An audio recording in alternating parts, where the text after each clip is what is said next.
ಜಯ ಪುತ್ತೂರು ಶ್ರೀ ಮಹಾಲಿಂಗೇಶ್ವರ ದೇವಸ್ಥಾನದ ಜಾತ್ರೆ ವಿಶ್ವಪ್ರಸಿದ್ಧ. ನಾಡಿನ ನಾನಾ ಭಾಗಗಳಿಂದ, ಪ್ರಪಂಚದ ನಾನಾ ಭಾಗಗಳಿಂದ ಭಕ್ತರು ಇಲ್ಲಿಗೆ ಬಂದು ಈ ಒಂದು ಜಾತ್ರಾ ಮಹೋತ್ಸವದ ಸಂಭ್ರಮದಲ್ಲಿ ಪಾಲ್ಗೊಳ್ತಾರೆ. ಜಾತ್ರೋತ್ಸವದ ಸಂದರ್ಭದಲ್ಲಿ ಈ ಸಂಭ್ರಮದಲ್ಲಿ ಪಾಲ್ಗೊಳ್ಳುವುದೇ ಒಂದು ವಿಶೇಷವಾದ ಕೃತಜ್ಞತಾಪೂರ್ವಕ ಭಾವನೆ ಅನ್ನುವಂಥದ್ದು ಭಕ್ತರ ಮನಸ್ಸಿನಲ್ಲಿರುವಂಥದ್ದು. ಸೊ ಅದೇ ರೀತಿ ಮುಖ್ಯವಾಗಿ ಈ ಮಹಾಲಿಂಗೇಶ್ವರ ದೇವಸ್ಥಾನದ ಜಾತ್ರೆಯ 7ನೇ ದಿನ ಮುಖ್ಯವಾಗಿ ಬಲನಾಡಿನಿಂದ ಶ್ರೀ ದಂಡನಾಯಕ ಉಳ್ಳಾಲ್ತಿ ದೈವಗಳ ಭಂಡಾರ ಬರುವಂಥ ದಿನ. ಶ್ರೀ ತಾಯಿ ಉಳ್ಳಾಲ್ತಿಗೆ ಜೊತೆಗೆ ಮಹಾಲಿಂಗೇಶ್ವರ ದೇವರಿಗೆ ಮಲ್ಲಿಗೆ ಸಮರ್ಪಣೆ ಕೂಡ ಬಹಳಷ್ಟು ವಿಶಿಷ್ಟವಾದ ಒಂದು ಸೇವೆ. ಬಹುಶಃ ಪ್ರತಿಯೊಬ್ಬ ಭಕ್ತರು ಕೂಡ ಒಂದು ಮಲ್ಲಿಗೆಯನ್ನು ಸಮರ್ಪಿಸುವಂಥ ಒಂದು ಪುಣ್ಯ ಕಾರ್ಯದಲ್ಲಿ ತಮ್ಮನ್ನು ತಾವು ತೊಡಗಿಸಿಕೊಳ್ತಾರೆ. ಬಹುಶಃ ಆ ಒಂದು ನಿಟ್ಟಿನಲ್ಲಿ ಒಂದು ವಿಶೇಷವಾದ ಒಂದು ವರದಿಯನ್ನು ನಾವು ಮಾಡ್ತಾ ಇರುವಂಥದ್ದು ಏನು ಅಂತ ಹೇಳಿದರೆ, ಸರಿಸುಮಾರು 60 ವರ್ಷಗಳಿಂದ ಈ ಒಂದು ಮಲ್ಲಿಗೆ ಸಮರ್ಪಣೆಯ ಸೇವೆಯನ್ನು ಮಾಡ್ತಾ ಬಂದಿರುವಂಥವರು. ಬಹುಶಃ ಅದೇ ಒಂದು ದೇವರ ಆಶೀರ್ವಾದದಿಂದ ನಿರಂತರವಾಗಿ ಅಭಿವೃದ್ಧಿಯನ್ನು ಹೊಂದುತ್ತಾ ಬಂದು ಇಷ್ಟು ಬೆಳೆದರೂ ಕೂಡ ತನ್ನ ಒಂದು ಸೇವೆಯನ್ನು ಮರೆಯದೆ ಮಾಡ್ತಾ ಬಂದಿರುವಂಥವರು ಮಂಗಳೂರಿನ ಶಕ್ತಿ ಸಮೂಹ ಸಂಸ್ಥೆಗಳ ಆಡಳಿತ ನಿರ್ದೇಶಕರಾಗಿರುವಂತಹ ಕೆ.ಸಿ. ನಾಯ್ಕ ಅವರು ಮತ್ತು ಕುಟುಂಬಸ್ಥರು. ಅವರು ಮೂಲತಃ ಪುತ್ತೂರಿನವರೇ, ಇಲ್ಲಿನ ಹಣಿಯೂರು ಗುತ್ತಿನವರು ಅನ್ನುವಂಥದ್ದು. ಸೊ ಈಗ 60 ವರ್ಷಗಳಂದರೆ ಈ ಬಾರಿ 60ನೇ ವರ್ಷದಲ್ಲಿ ಅವರು ಮಲ್ಲಿಗೆಯನ್ನು ಸಮರ್ಪಣೆ ಮಾಡ್ತಾ ಇದ್ದಾರೆ. ಸೊ ಈಗ ದೇವಸ್ಥಾನದಲ್ಲಿದ್ದಾರೆ. ಈ ಸೇವೆಯ ಹಿನ್ನೆಲೆ ಏನು, ಹೇಗೆ ಆರಂಭ ಮಾಡಿದರು ಎಲ್ಲವನ್ನು ಕೂಡ ಅವರ ಮಾತನಾಡೋಣ. ಜೊತೆಗೆ ಎಲ್ಲವರ ಕುಟುಂಬಸ್ಥರು ಕೂಡ ಎಲ್ಲರೂ ಕೂಡ ಇದ್ದಾರೆ. ಸೊ ಮೊದಲಿಗೆ ಕೆ.ಸಿ. ನಾಯ್ಕ ಅವರ ಜೊತೆಗೆ ನಾವು ಮಾತನಾಡಿಕೊಳ್ಳೋಣ ಅನ್ನುವಂಥದ್ದನ್ನು ಹೇಳ್ತಾ, ಸರ್ ನಮಸ್ತೆ.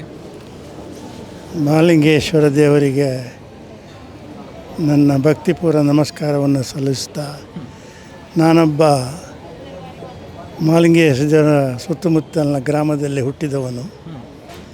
ಶಾಲೆಗೆ ಹೋಗುವಾಗಲೇ ದೇವಸ್ಥಾನಕ್ಕೆ ಒಂದು ಸುತ್ತು ಬಂದು ದೇವರಿಗೆ ಕಮ್ಮಿಗಿದ್ದು ಶಾಲೆಗೆ ಹೋಗುವಂಥ ಒಂದು ಕ್ರಮವನ್ನು ಇಟ್ಟುಕೊಂಡವನು.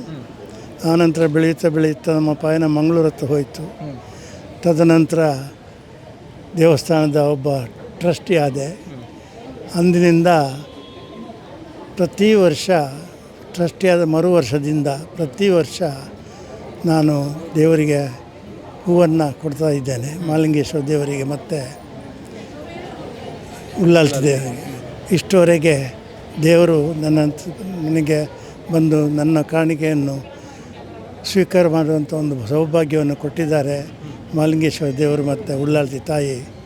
ಅದನ್ನು ಈ ಸಂದರ್ಭವನ್ನು ನಾವು ಕುಟುಂಬ ಸಮೇತರಾಗಿ ಎಲ್ಲ ಕುಟುಂಬದ ಸದಸ್ಯರು ಮತ್ತು ಮಿತ್ರರು ಮತ್ತು ದೇವಸ್ಥಾನದ ಆಡಳಿತ ಮಂಡಳಿಯ ಸದಸ್ಯರು ಹಾಗೂ ಮುಖ್ಯೇನ ಅವರ ಸಮ್ಮುಖದಲ್ಲಿ ಒಂದು ದೇವರಿಗೆ ಈ ಒಂದು ಕಾಣಿಕೆಯನ್ನು ಸಮರ್ಪಣೆ ಮಾಡಬೇಕು ಅಂತ ಒಂದು ಮನಸ್ಸಿಗೆ ಬಂದು ಅದನ್ನು ವ್ಯಕ್ತಪಡಿಸಿದಾಗ ನೀವೆಲ್ಲರೂ ಬಂದು ಇವತ್ತು ಸೇರಿದ್ದಾರೆ. ಈಗಾಗಲೇ ನಮ್ಮ ಆಡಳಿತ ಮುಕ್ತೇಶ್ವರು ಬರ್ತಾ ಇದ್ದಾರಂತೆ. ಸ್ವಲ್ಪ ಹೊತ್ತಿನ ನಮ್ಮೊಟ್ಟಿಗೆ ಸೇರಿಕೊಳ್ತಾರೆ. ನಮ್ಮ ಈ 60 ವರ್ಷಕ್ಕೆ ನನಗೆ ದೇವರು ಕೊಟ್ಟ ಒಂದು ಆರೋಗ್ಯ ಮತ್ತು ಬಹುಸೌಭಾಗ್ಯವನ್ನು ನಾವು ವಿಜೃಂಭಣೆಯಿಂದ ಸಂಭರಿಸೋ ನಾವೆಲ್ಲ ಇಲ್ಲಿ ಸೇರಿದ್ದೇವೆ. ನಮ್ಮ ಎಲ್ಲ ಬಂಧುಗಳಿಗೆ, ನನ್ನ ಕುಟುಂಬಸ್ಥರಿಗೆ ನನ್ನ ಅನಂತ ವಂದನೆಗಳನ್ನು ಸಲ್ಲಿಸಲಿಕ್ಕೆ ಇಚ್ಛೆಪಡ್ತಾ ಇದ್ದೇನೆ. ಎಲ್ಲರಿಗೂ ಒಳ್ಳೆಯದಾಗಲಿ. ಮಹಾಲಿಂಗೇಶ್ವರ ದೇವರ ಜಾತ್ರೆ ಅಂತ ಹೇಳಿದರೆ ಅದು ಪ್ರಪಂಚದಲ್ಲೇ ಎಲ್ಲರಿಗೂ ಗೊತ್ತಿದ್ದದ್ದು. ಇಲ್ಲೇ ಜನಗಳು ಅಥವಾ ಸುತ್ತಮುತ್ತಲಿನ ಜನಗಳು ಯಾವ ಊರಲ್ಲಿದ್ದರೂ ಈ ಜಾತ್ರೆ ಹೊತ್ತಿಗೆ ಪುತ್ತೂರಿಗೆ ಬಂದೇ ಬರ್ತಾರೆ. ಅದೊಂದು ವಿಶೇಷತೆ. ಮತ್ತು ಮಹಾಲಿಂಗೇಶ್ವರನ ಪ್ರಭಾವ ದಿನದಿಂದ ಹೆಚ್ಚಾಗ್ತಾ ಇದೆ. ಜನಸಂಖ್ಯೆ ಜಾಸ್ತಿ ಆಗ್ತಾಯಿದೆ. ಈ ವರ್ಷ ಅಂತೂ ತುಂಬಿ ತುಳುಕಿದಂತ ಕೇಳ್ತಾ ಇದ್ದೇನೆ. ತುಂಬ ಭಕ್ತರ ಸಂಖ್ಯೆ ಜಾಸ್ತಿ ಇದೆ. ಭಾಳ ವಿಜೃಂಭಣೆಯಿಂದ ಆಗ್ತಾಯಿದೆ.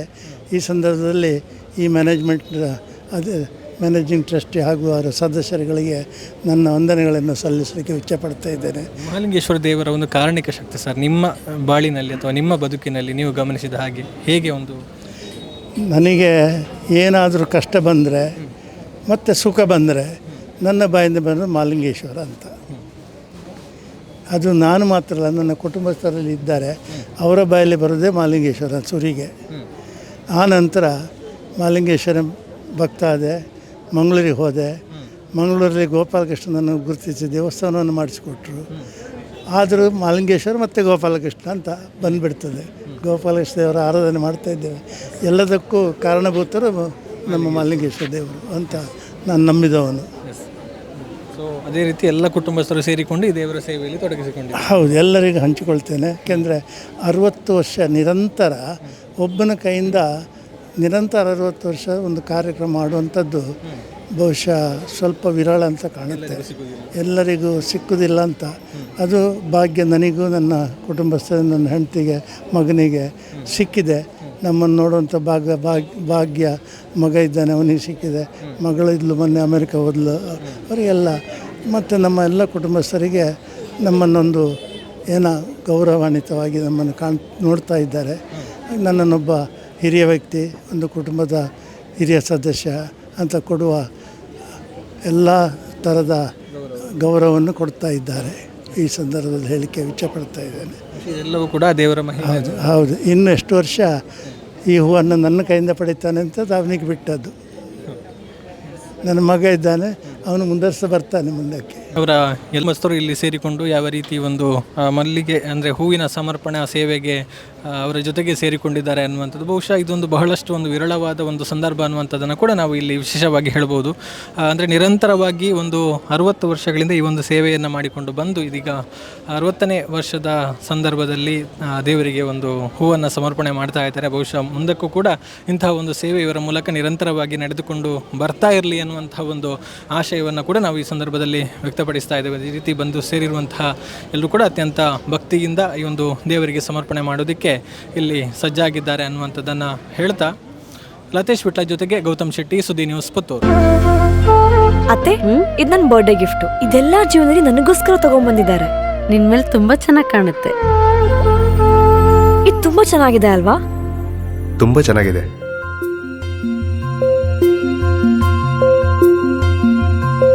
It will look really good on you. Amma? Huh? Mother is always son's first love.